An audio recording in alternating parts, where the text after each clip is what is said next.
Cerita ini fakta atau fiksi? Silakan putuskan sendiri.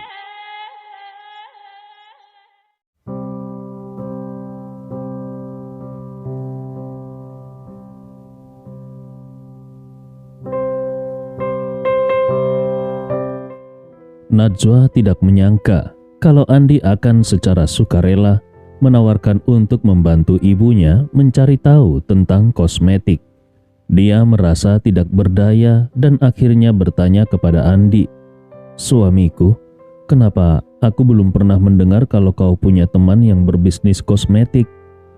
Andi Rewa tersenyum dan berkata, "Sejak aku mulai memberikan konsultasi Feng Shui kepada orang lain, lingkaran sosialku semakin luas. Kalau tidak begitu, bagaimana mungkin aku bisa mengenal Liam Ferry, CEO dari farmasi bioteh? Dan kalau bukan karena aku mengenal Tuan Liam itu, kau juga tidak akan punya kesempatan untuk makan bersama bintang besar seperti Mary Kalista, bukan?" Najwa mengangguk ringan dan menghela nafas. Kalau bisa, sebaiknya kita tidak berutang budi pada orang lain. Kosmetik anti penuaan berbahan dasar kaviar itu harganya bisa mencapai puluhan juta per set. Bagi keluarga seperti kita, itu benar-benar terlalu mewah. Jadi tidak perlu. Carla panik dan buru-buru memotong ucapan Najwa. Putriku, siapa bilang tidak perlu? Menantuku yang baik tidak bilang tidak perlu. Jadi kau jangan asal bicara." Setelah itu dia buru-buru melihat ke arah Andi dan berkata dengan senyum lebar, "Andi, wajah tua ibumu ini semuanya bergantung padamu. Kalau tidak, kalau suatu hari nanti ayahmu itu berselingkuh dan benar-benar ingin menceraikanku, lalu aku menjadi tua dan jelek, maka kebahagiaan hidupku juga akan hancur." Andi Rewa kemudian berkata kepada Najwa, "Najwa, kau tidak perlu terlalu memikirkan harga. Bagaimanapun, aku bisa mengonversi harganya menjadi jasa dengan memberikan konsultasi Feng Shui. Jadi, kita tidak perlu benar-benar mengeluarkan uang." Carla segera menimpali sambil tersenyum. Benar. Menantuku memang hebat. Ibumu ini bisa tinggal di Villa Desilen, semuanya berkat menantuku yang baik. Menurutku, sisa hidupku sepenuhnya bergantung padamu." Setelah itu, dia tidak lupa mengucapkan satu kalimat penuh rasa syukur. Orang bilang, seorang menantu laki-laki itu seperti setengah anak laki-laki kita. Dulu, aku tidak percaya, tapi sekarang aku benar-benar percaya. Najwa di samping hanya bisa melihat dengan terkejut. Dia sama sekali tidak menyangka kalau ibunya yang selama ini sangat keras terhadap Andi, sekarang malah memuji Andi habis-habisan. Jadi dia hanya bisa berkata kepada Andi, "Kau atur saja sendiri. Aku juga tidak tahu harus berkata apa." Andi tersenyum dan berkata, "Kalau begitu, aku akan pergi mencarinya hari ini." Sebenarnya Andi tidak punya teman yang berbisnis kosmetik. Ketika dia mengatakan itu, dia sudah memutuskan bahwa setelah urusan penting hari ini selesai, dia akan pergi membeli 2 set kosmetik yang disebutkan Carla. 1 set untuk ibu mertuanya dan 1 set lagi tentu saja untuk istrinya. Alasan dia ingin memberikan kosmetik kepada Carla juga karena sikap Carla saat ini membuatnya merasa sangat puas. Apa yang diinginkan seorang pria selain wanita yang dicintainya? Bukankah itu juga status dan harga diri? Bagaimanapun juga, Andi adalah sosok yang dihormati semua orang di kalangan masyarakat elit Makassar. Tetapi selama ini, di rumah, dia harus menerima perlakuan buruk dari Carla. Namun, demi menghormati Najwa, selama ini Andi hanya bisa terus bersabar dengan Carla. Tetapi sekarang semuanya berubah. Carla akhirnya tunduk padanya. Lagi pula, sekarang dia punya banyak uang. Kalau Carla terus bersikap hormat dan rendah hati setiap hari, dia tidak keberatan memberikan sedikit keuntungan kecil kepada Carla. Mendengar kata-kata ini, Carla merasa sangat bersyukur dan berkata, "Menantu yang baik, kau benar-benar menantu terbaik di dunia ini. Benar-benar suatu anugerah kalau ibu bisa mendapatkan menantu sepertimu." Di sebelahnya, ayah mertuanya hanya bisa menghela nafas. Ridwan tahu kalau menantunya, Andi, memang punya kemampuan. Kalau Andi mengatakan akan mendapatkan produk kosmetik untuk Carla, maka pasti Andi akan mendapatkannya. Namun, saat dia memikirkan kalau Carla akan segera menggunakan produk perawatan kulit yang harganya puluhan juta per set, hatinya benar-benar merasa sedikit tidak nyaman. Pada saat itu, Andi kebetulan berkata kepadanya, "Oh iya, ayah, apakah ayah butuh mobil hari ini? Aku ada sedikit urusan. Kalau ayah tidak butuh mobil, bolehkah aku meminjamnya?" Andi akan segera pergi ke bandara untuk mengantar Mary, lalu pergi ke stadion. Tanpa mobil memang agak sedikit merepotkan. Saat ini Ridwan segera berkata, "Begini, nanti kau antar saja aku ke Akademi Lansia, karena ada jamuan makan siang di sana. Jadi, aku tidak akan pulang untuk makan siang. Setelah urusanku selesai, di sore hari, aku akan pulang naik taksi sendiri." Andi rela mengangguk dan berkata, "Kalau begitu, mari kita cepat makan. Selesai makan, kita langsung berangkat." Ridwan mengangguk setuju. "Baiklah." Carla memiliki keterampilan memasak yang biasa saja. Namun bagaimanapun juga, mie dengan telur dan tomat tidak memerlukan banyak keterampilan. Jadi masakannya kali ini masih bisa dimakan. Setelah Andi dan ayah mertuanya Ridwan selesai makan, mereka pun segera berangkat.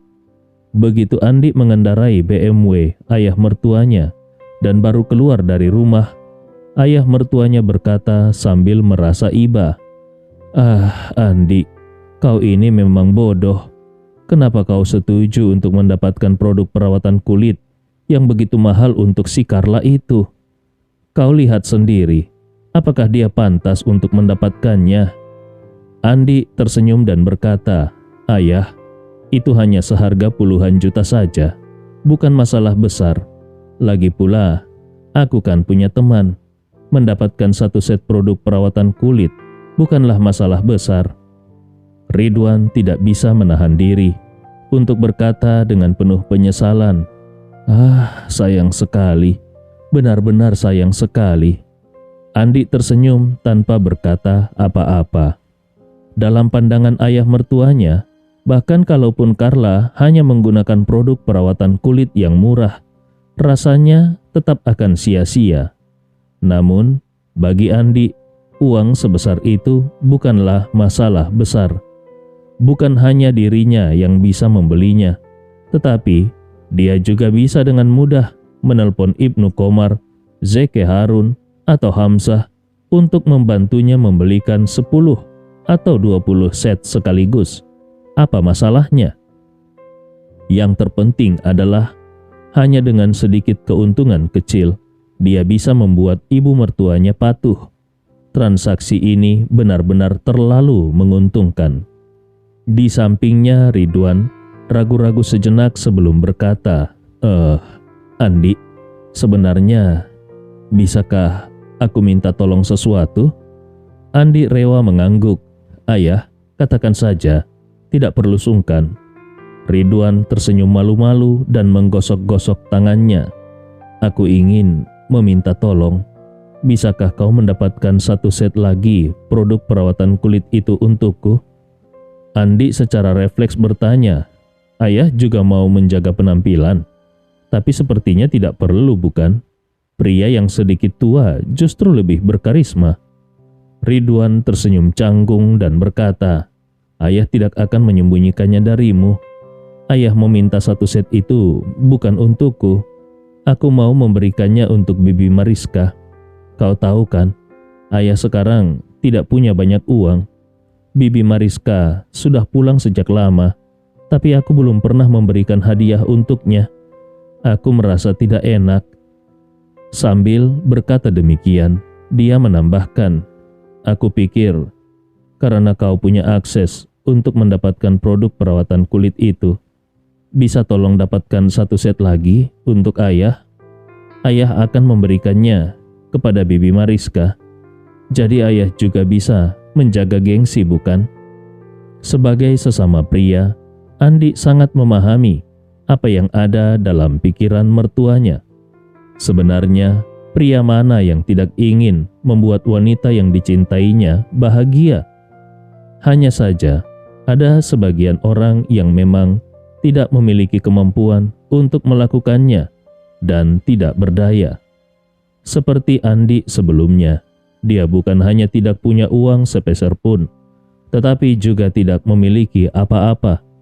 Terkadang saat ulang tahun Najwa atau saat perayaan hari pernikahan mereka, Andi sangat ingin memberikan hadiah yang berharga untuk istrinya. Namun, karena tidak punya uang, dia hanya bisa memikirkannya saja.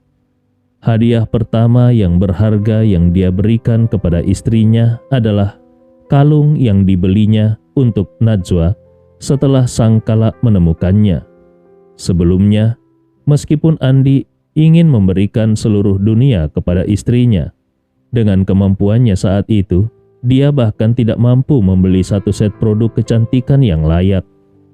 Jangan lihat Ridwan yang usianya sudah tidak muda lagi, tetapi saat ini perasaannya terhadap Mariska yang telah terpisah selama lebih dari 20 tahun masih seperti cinta pertama. Jadi tentu saja Ridwan juga ingin memberikan beberapa hadiah yang berharga untuk Bibi Mariska. Dalam hal ini, Andi sangat bisa memahaminya. Maka dia dengan murah hati berkata, "Baiklah ayah, aku akan mengurus satu set lagi. Nanti aku akan memberikannya padamu." Ridwan sangat bersemangat dan dengan gembira berkata, "Bagus sekali, menantuku yang baik. Kau benar-benar telah banyak membantu ayah." Sambil berbicara, dia juga sibuk mengingatkan Andi, "Oh iya, jangan sampai ibu mertuamu yang galak itu tahu soal ini. Kalau tidak, ayah akan celaka. Paham?" Andi mengangguk. "Jangan khawatir ayah, aku tahu caranya. Nanti aku akan meninggalkan satu set di bagasi mobil ayah. Jadi saat ayah bertemu Bibi Mariska lagi, ayah bisa membawanya." Ridwan tersenyum senang. "Baiklah, bagus sekali. Kau memang menantu baikku yang paling pengertian." Andi mengemudi dan mengantar mertuanya yang penuh kegembiraan ke gerbang Akademi Lansia. Setelah Ridwan turun dari mobil, Andi segera melaju menuju bandara untuk mengantar Mary. Pesawat pribadi Mary diparkir di hanggar pesawat di bandara. Di sini tidak ada penumpang lain, tidak ada wartawan atau paparazzi, sehingga bisa memberikan kebebasan dan privasi terbesar bagi Mary. Andi rela bertemu Mary Kalista yang mengenakan setelan jas yang rapi. Saat ini, Mary terlihat seperti seorang wanita karir yang sempurna. Melihat Andi datang, Mary tidak bisa menahan diri untuk menampilkan wajah malu-malu dan bahagia seperti seorang gadis kecil. Sejak bertemu Andi, pikirannya selalu dipenuhi dengan bayangan Andi. Meskipun kenangan yang bisa dia pikirkan tentang Andi semuanya berhenti pada masa kanak-kanaknya, tetapi karena bertahun-tahun dia memperdalam kesan itu dalam pikirannya, maka kenangan 10 tahun yang lalu malah menjadi semakin sulit untuk dihilangkan. Selama lebih dari 10 tahun, Mary terus melakukan sugesti psikologis pada dirinya sendiri, sehingga dampaknya jauh lebih mendalam. Bisa dikatakan sudah mengakar kuat dan menyatu dalam tulangnya. Oleh karena itu, setelah bertemu kembali dengan Andi, dia langsung memposisikan dirinya sebagai tunangannya. Saat tidur semalam, dia bahkan sudah mulai membayangkan adegan di mana mereka akan mengadakan pernikahan di Jakarta suatu hari nanti. Ketika melihat Andi, sisi keperempuanan Mary seketika meluap. Dia berlari kecil ke arah Andi, memegang lengannya, dan dengan suara lembut berkata, "Andi, hari ini aku akan kembali ke Jakarta. Apakah kau rela aku pergi?" Andi tersenyum dan berkata, "Kau harus pulang, dan kau juga harus kembali untuk latihan persiapan acara tahun baru. Semua orang sedang menunggu penampilanmu di acara itu." Mary dengan tidak puas merajuk, "Kau tidak menjawab pertanyaanku. Yang ingin aku tanyakan adalah, apakah kau rela membiarkan aku pergi?" Andi ingin mengatakan kalau dia rela, tapi dia tahu kalau dia mengatakan itu, Mary pasti akan marah. Namun, dia juga tidak bisa mengatakan bahwa dia tidak rela, karena sebenarnya dia berharap Mary segera pulang. Karena kalau Mary terus tinggal di sini, itu hanya akan membawa masalah dan kesulitan baginya. Kalau Najwa tahu tentang hubungan mereka, tidak bisa dibayangkan betapa marahnya Najwa nanti. Jadi, dia pun berkata dengan samar, "Ya, pokoknya kau pulang dulu dan fokus pada pekerjaanmu. Tidak akan lama lagi, aku akan datang mengunjungi rumahmu." Itu akan segera terjadi. Mary mengangguk perlahan dengan bibir yang mengerucut. "Baiklah, aku tidak akan memberitahu ayah dulu. Ketika kau datang, itu akan menjadi kejutan baginya." Andi Rewa berkata, "Baiklah, jangan dulu beritahu Paman Aldi." Saat ini, kru penerbangan sudah melakukan pemeriksaan sebelum lepas landas. Sabrina juga sudah naik ke pesawat pribadi sambil membawa barang-barang pribadi Mary. Mary berdiri di luar pintu pesawat. Dia menatap Andi yang tinggi dan tampan, lalu berkata dengan lembut, "Andi, setelah aku pergi, kau harus ingat untuk merindukanku, oke?"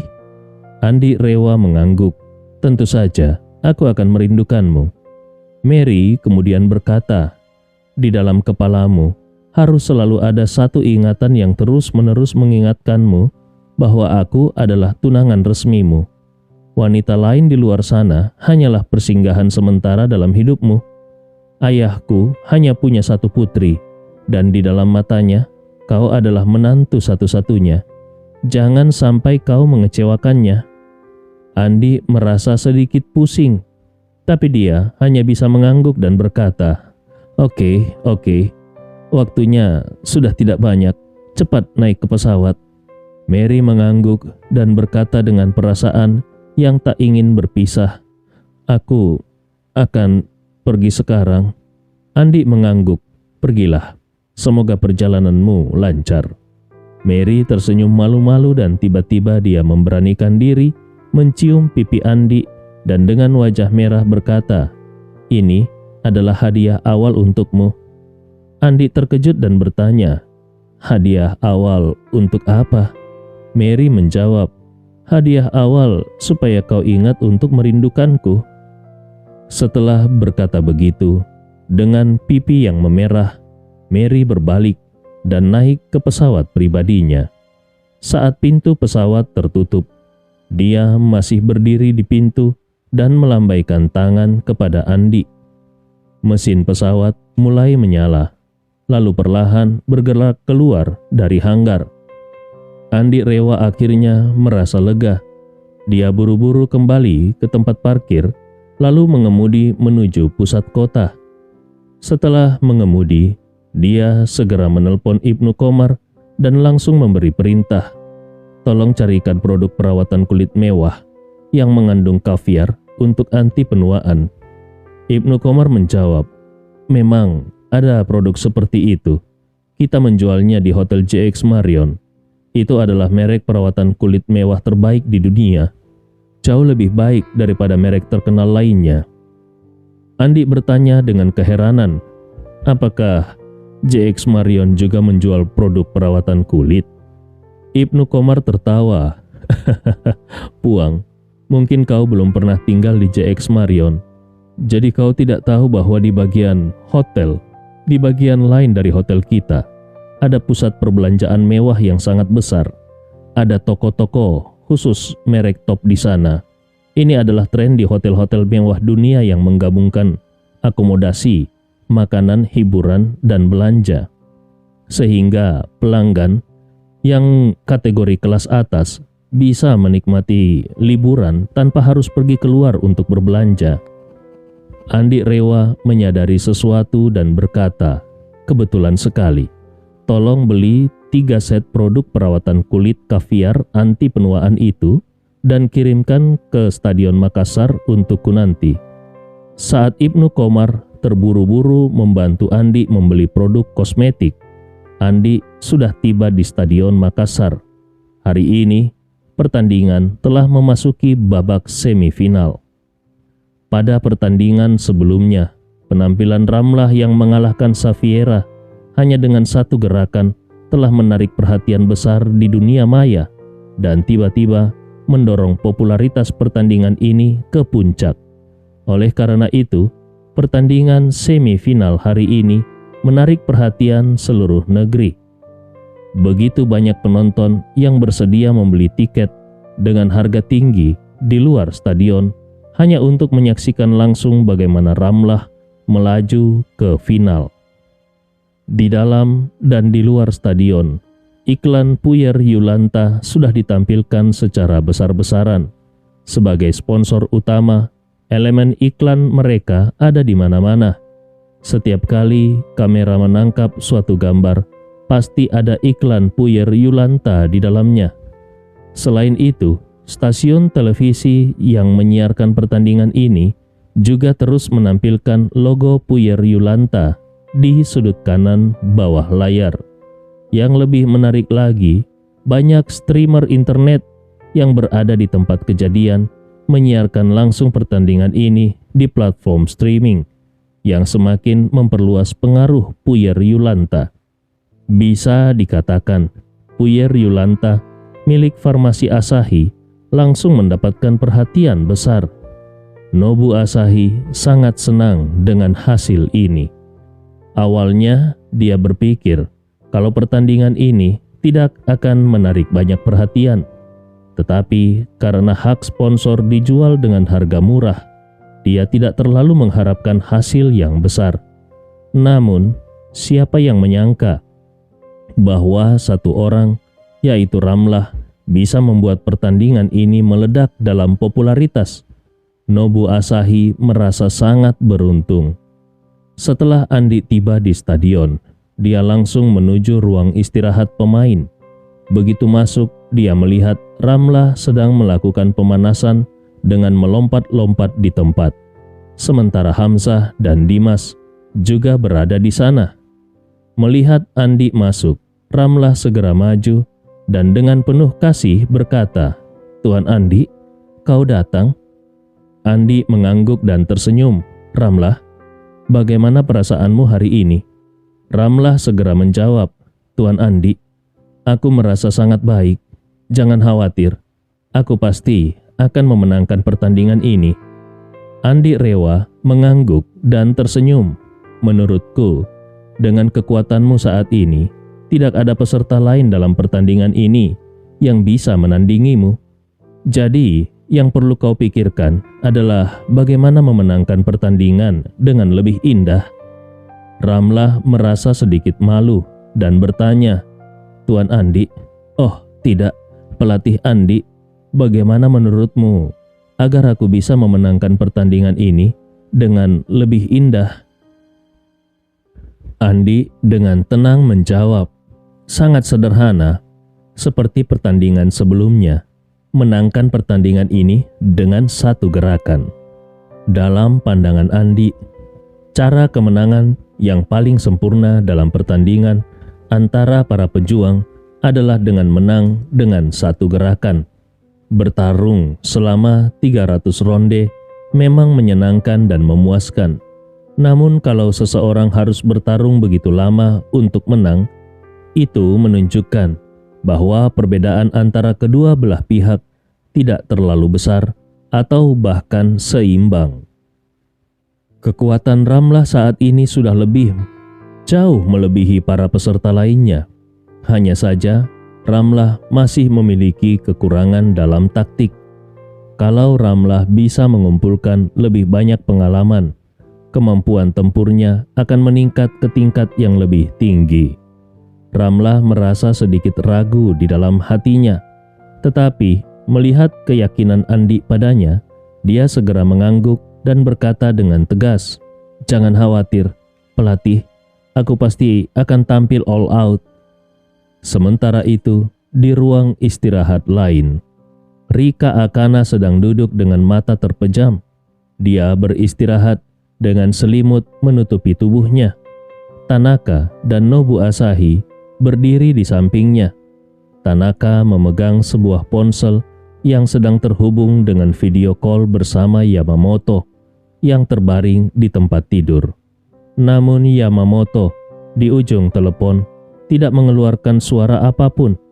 Dia hanya melihat murid kesayangannya melalui kamera ponsel Tanaka. Yamamoto sangat khawatir kalau mental Rika Akana akan runtuh. Kehadiran Andi telah mengguncang keyakinan baik Yamamoto maupun Rika, yang juga berdampak signifikan pada semangat mereka berdua. Namun, Yamamoto masih berharap kalau Rika bisa menunjukkan performa yang baik. Meskipun mungkin Rika tidak bisa meraih juara, tetapi dengan kemampuannya, setidaknya mendapatkan posisi runner-up tidaklah mustahil. Tetapi, kalau Rika tidak tampil dengan baik, bahkan runner-up pun mungkin sulit untuk diraih. Untungnya, melalui video call, Yamamoto melihat kalau Rika Akana tidak menunjukkan tanda-tanda yang berbeda dari biasanya. Rika Akana memang bukan tipe petarung yang mudah terbawa emosi. Sebelum pertandingan besar, dia biasanya sangat tenang. Dia lebih suka memejamkan mata dan beristirahat seperti yang dia lakukan sekarang. Melihat waktu yang semakin dekat, Tanaka akhirnya berkata, "Nona Rika, 5 menit lagi kita harus masuk ke arena." Rika Akana membuka matanya perlahan dan mengangguk. "Aku mengerti." Tanaka kemudian berkata, "Nona, aku sedang berbicara dengan pelatih Yamamoto melalui video call. Apakah ada sesuatu yang ingin kau tanyakan padanya?" Sambil berbicara, dia segera mengalihkan kamera ponselnya kepada Rika. Saat ini, Rika melihat Yamamoto yang tampak lemah di ranjang rumah sakit dan dengan hormat berkata, "Sensei, bagaimana keadaanmu sekarang?" Yamamoto tersenyum getir dan berkata, "Masalah terbesarku adalah aku tidak bisa merasakan apa-apa lagi." Rika segera meminta maaf. "Maafkan aku, Sensei. Aku tidak bermaksud demikian." Yamamoto tersenyum tipis dan berkata, "Tidak masalah. Aku sudah menerima nasibku." Kemudian dengan suara yang lebih lantang dan jelas dia berkata, "Rika, pertandingan hari ini sangat penting bagimu. Apakah kau bisa meraih perak atau tidak? Semuanya tergantung pada apakah kau bisa menang atau tidak dalam pertandingan ini. Aku tidak bermaksud mengecilkan semangatmu, tetapi kemungkinan besar kau bukanlah tandingan Ramlah. Namun, selama kau memenangkan pertandingan ini, medali perak sudah ada di tanganmu." Pertarungan semifinal adalah 2 peserta saling bertarung. Pemenang akan bersaing untuk posisi juara dan runner-up, sedangkan yang kalah akan bertarung untuk posisi ketiga. Artinya, kalau Rika menang hari ini, setidaknya dia sudah memastikan mendapatkan medali perak. Rika mengangguk serius dan berkata, "Sensei, aku tahu kalau aku mungkin bukan tandingan Ramlah, tetapi aku akan memberikan yang terbaik dalam setiap pertandingan dan tidak akan membuatmu malu." Yamamoto merasa puas dan berkata, "Bagus. Kalau kau menang dalam pertandingan ini, maka di pertandingan berikutnya melawan Ramlah, kau harus memberikan segalanya dan membuat Andi terkesan. Kemudian, manfaatkan kesempatan itu untuk meminta Andi menjadi gurumu. Rika Akana tersenyum pahit dan berkata, Sensei, Tuan Andi tidak akan menerima aku sebagai muridnya. Yamamoto tidak mengerti dan bertanya, dengan bakatmu, siapapun akan merasa sulit untuk menolakmu. Aku yakin Andi juga begitu. Apa alasan dia menolakmu? Rika menggelengkan kepalanya dan berkata, karena aku orang Jepang. Kening Yamamoto mengernyit dan dia bertanya, apakah Andi meremehkan orang Jepang? Rika hanya tersenyum pahit. Di dalam hatinya dia merasa sangat menyesal setelah mengetahui bahwa dirinya seperti katak dalam tempurung.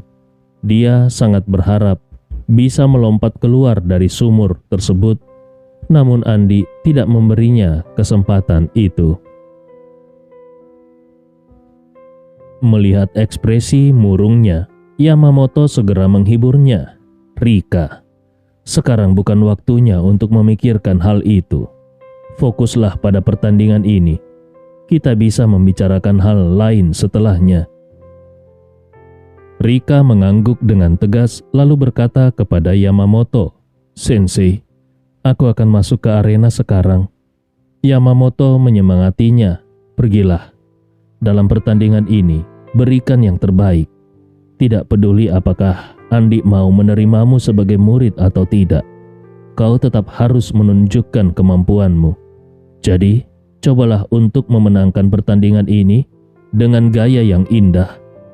Rika bertanya dengan sedikit kebingungan. Gaya yang indah? Yamamoto menjawab dengan tegas, benar. Rika, di pertandingan sebelumnya, Ramlah mengalahkan Safiera dalam satu gerakan, dan itu membuatnya menjadi viral di internet. Aku berharap kau juga bisa memberikan segalanya dan mencoba mengalahkan lawanmu dalam satu serangan. Rika menghela nafas dan berkata, Sensei, lawanku kali ini adalah Michelle, yang merupakan unggulan kedua. Kami pernah bertarung sebelumnya, dan meskipun aku selalu menang, namun setiap pertandingan selalu menjadi pertarungan sengit. Sulit untuk mengalahkannya dalam satu gerakan. Yamamoto berkata, meskipun tidak bisa mengalahkan dalam satu gerakan, setidaknya berusahalah untuk memenangkan ronde pertama. Kau harus menunjukkan kepada Andi betapa kuatnya kau dan membuatnya terkesan. Walaupun dia tidak mungkin menerimamu sebagai murid, tetapi kau harus membuatnya sadar bahwa bakatmu jauh di atas Ramlah, sehingga kalau dia tidak menerimamu sebagai murid, itu adalah kerugiannya. Rika segera menjawab dengan penuh tekad, aku mengerti, Sensei. 1 menit kemudian, keempat peserta semifinal sudah berada di masing-masing jalur mereka dan menunggu untuk masuk ke arena. Ramlah dan Rika Akana tanpa disadari memiliki tujuan yang sama, memberikan segalanya untuk memenangkan pertandingan dalam satu gerakan dan membuat Andi terkesan. Setelah pembawa acara selesai dengan pidato pembukaannya, dia segera mengumumkan, pertama, mari kita sambut peserta dari Indonesia, Ramlah. Ramlah mengambil napas dalam-dalam dan melangkah keluar dari jalurnya. Kemudian pembawa acara mengumumkan, selanjutnya, mari kita sambut lawan Ramlah dalam pertandingan ini, peserta dari Australia, Joanna. Segera setelah itu, seorang peserta dari Australia, Joanna, dengan rambut pirang, juga keluar dari jalurnya. Ekspresi peserta Australia ini menunjukkan sedikit ketegangan dan secara keseluruhan dia tampak tidak sekuat Ramlah. Tampaknya dia tidak terlalu percaya diri menghadapi pertandingan hari ini.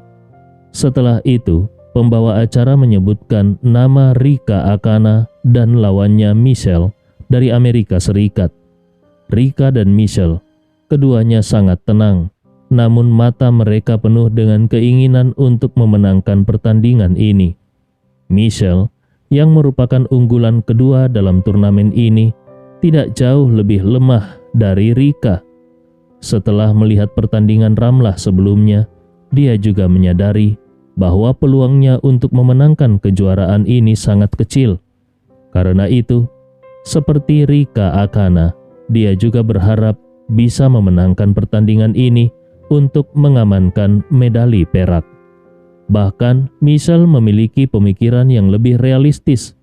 Dia berpikir bahwa selama dia bisa memenangkan pertandingan ini, nantinya ketika dia menghadapi Ramlah di final, dia bisa langsung menyerah.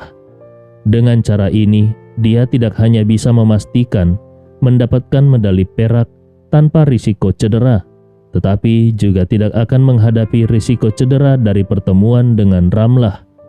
Bagaimanapun, dalam pertandingan sebelumnya, Ramlah menunjukkan kekuatan yang luar biasa, dan Michelle khawatir kalau dia menghadapi Ramlah di final, dia akan terluka. Sebagai seorang atlet, mereka berpartisipasi dalam banyak pertandingan sepanjang tahun. Kalah dalam satu pertandingan sebenarnya bukan masalah besar, tetapi kalau cedera hingga membuat mereka absen dari pertandingan selama setahun penuh, itu akan menjadi kerugian yang besar. Pada saat ini, keempat peserta telah naik ke dua ring yang berbeda. Dua ring tersebut berdiri berdampingan, masing-masing dikelilingi oleh penonton yang memenuhi kursi stadion. Sebelum pertandingan dimulai, suara tepuk tangan, siulan, dan sorak-sorai sudah menggema di seluruh arena. Andi berdiri di bawah ring tempat Ramlah berada, yang merupakan posisi pelatih dalam pertandingan. Pelatih lawan tampak tegang. Sesekali dia melihat Andi, lalu menatap Ramlah yang berada di atas ring. Tangannya siap dengan handuk, bersiap untuk melemparkannya kapan saja kalau muridnya tidak bisa bertahan. Di atas ring, Ramlah menatap tajam lawannya, Joanna. Sebelum Andi membantunya meningkatkan fisiknya, Ramlah bukanlah tandingan Joanna. Gadis asal Australia itu bertubuh tinggi dan besar, dengan kondisi fisik yang jauh lebih kuat dibandingkan Ramlah sebelumnya. Namun kini, Ramlah sangat yakin bisa mengalahkan Joanna. Satu-satunya yang dia pikirkan adalah bagaimana cara terbaik untuk mengalahkan Joanna dengan satu gerakan. Sementara itu, di ring lainnya, Rika Akana juga merenungkan hal yang sama. Tatapannya tidak tertuju pada lawannya, Michelle, melainkan pada Andi yang berdiri di pinggir ring lainnya.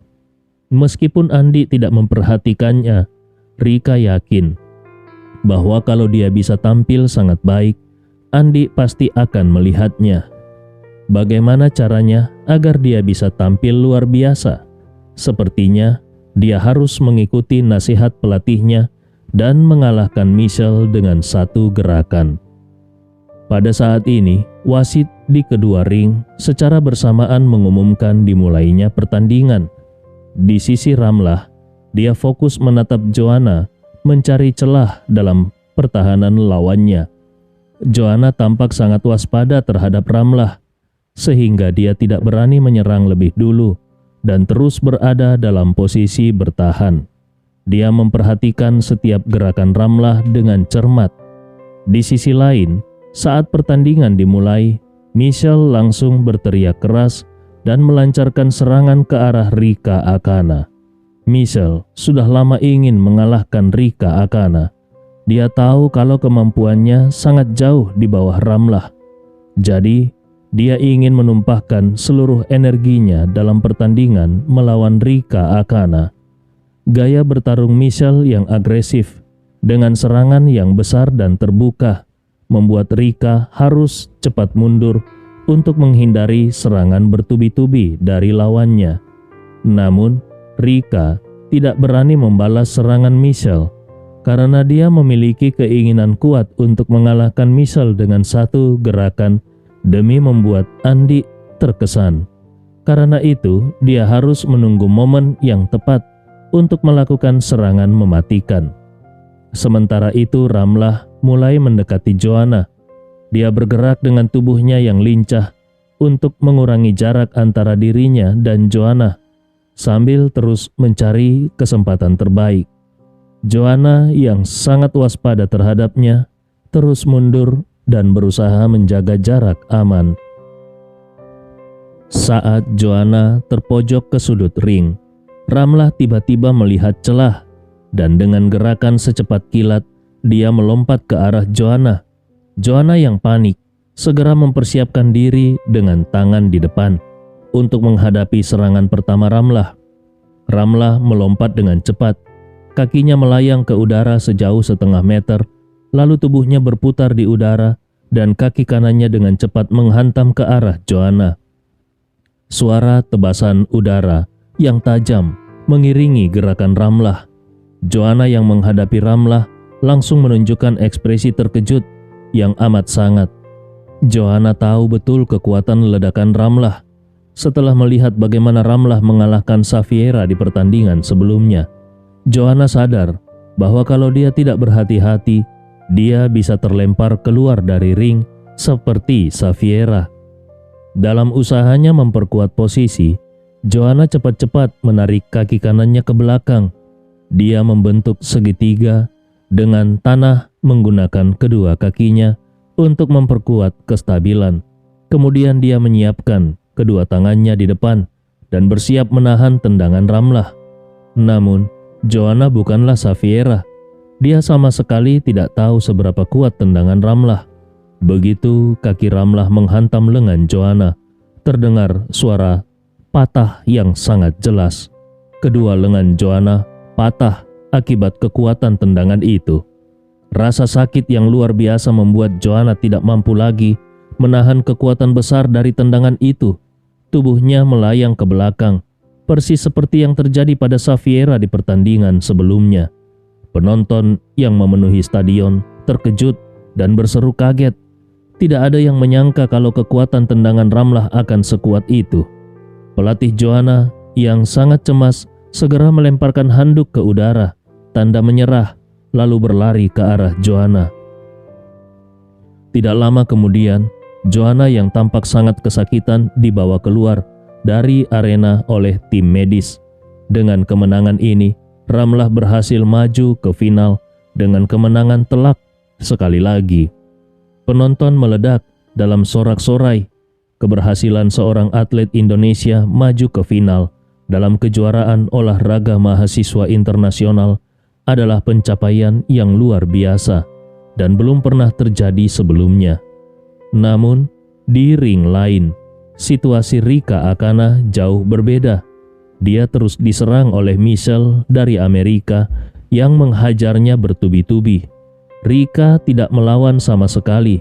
Dia hanya bertahan, sehingga wajahnya beberapa kali terkena pukulan dan menyebabkan luka memar serta pendarahan di sudut bibir dan matanya, membuatnya tampak sangat mengenaskan. Michelle terkejut.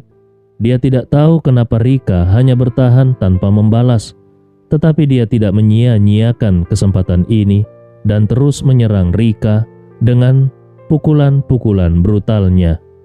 Di benak Michelle, ini adalah kesempatan emas untuk membalas kekalahannya di masa lalu.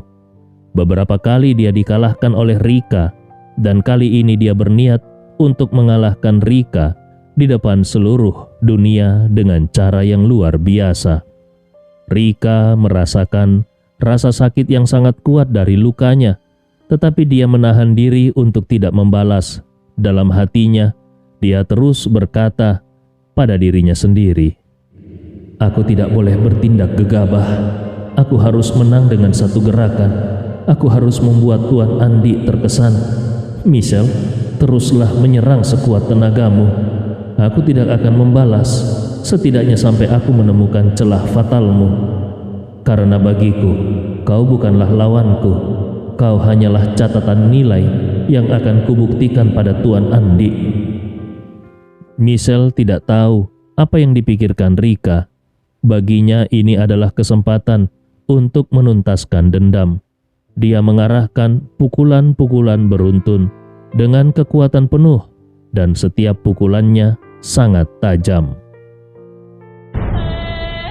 Cerita ini fakta atau fiksi?